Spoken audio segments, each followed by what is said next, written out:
రుతుపవనాల ప్రభావంతో దేశవ్యాప్తంగా భారీ వర్షాలు కురుస్తున్నాయి. హిమాచల్లో వరద బీభత్సానికి మలానా ప్రాజెక్టు కాపర్ డ్యాం కొట్టుకుపోయింది. జమ్మూ కశ్మీర్లో కుండపోత వానలతో అమర్నాథ్ యాత్రకు తాత్కాలిక బ్రేక్ పడింది. రాజస్థాన్, యూపీ, గుజరాత్లోనూ జోరుగా వర్షాలు పడుతున్నాయి. మరో 2 రోజులు భారీ వర్షాలు పడే అవకాశం ఉందని తెలిపింది వాతావరణ శాఖ.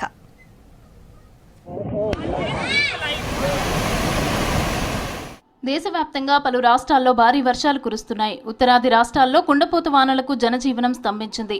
నెల రోజులుగా హిమాచల్ ప్రదేశ్ను వానలు, వరదలు అతలాకుతలం చేస్తున్నాయి. కులు జిల్లాలో కురిసిన భారీ వర్షానికి మలానా 1 జల విద్యుత్ ప్రాజెక్టుకు వరద పోటెత్తింది. దీంతో ప్రాజెక్టు కాఫర్ డ్యాం కొట్టుకుపోయింది. భారీ యంత్రాలు, వాహనాలు వరదలో మునిగిపోయాయి.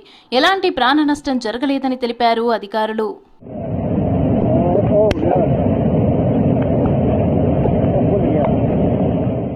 ఉత్తరాఖండ్లోనూ ఎడతెరిపి లేని వర్షాలు పడుతున్నాయి. దీంతో రోడ్లు కొట్టుకొని పోవడంతో పలు మార్గాలను మూసేశారు అధికారులు. పర్యాటకులు అప్రమత్తంగా ఉండాలని, ప్రభుత్వ సూచనలను ఫాలో కావాలని చెప్పారు. మరోవైపు యుద్ధ ప్రాతిపదికన రోడ్లు మరమ్మతులు చేస్తున్నారు అధికారులు.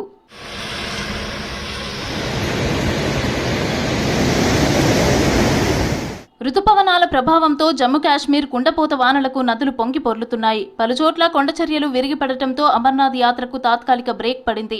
భారీ వర్షాలతో ఆగస్టు 3 వరకు నిలిపివేస్తున్నట్లు తెలిపారు అధికారులు. పర్యాటకుల భద్రతను దృష్టిలో పెట్టుకుని నిర్ణయం తీసుకున్నట్లు చెప్పారు. పహల్గాం, బల్తాల్ మార్గాల్లో భక్తులను అనుమతించట్లేదు.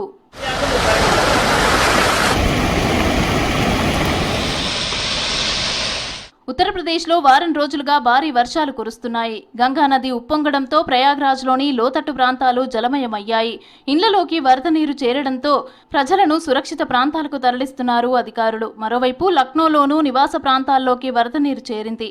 దీంతో జనం తీవ్రంగా ఇబ్బంది పడుతున్నారు.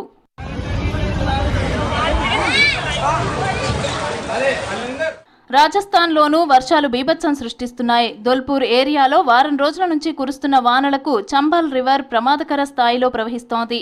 గుజరాత్, మధ్యప్రదేశ్, మహారాష్ట్రలోనూ వర్షాలు పడుతున్నాయి. దేశవ్యాప్తంగా మరో 2 రోజులు వానలు ఉంటాయని చెప్పింది వాతావరణ శాఖ.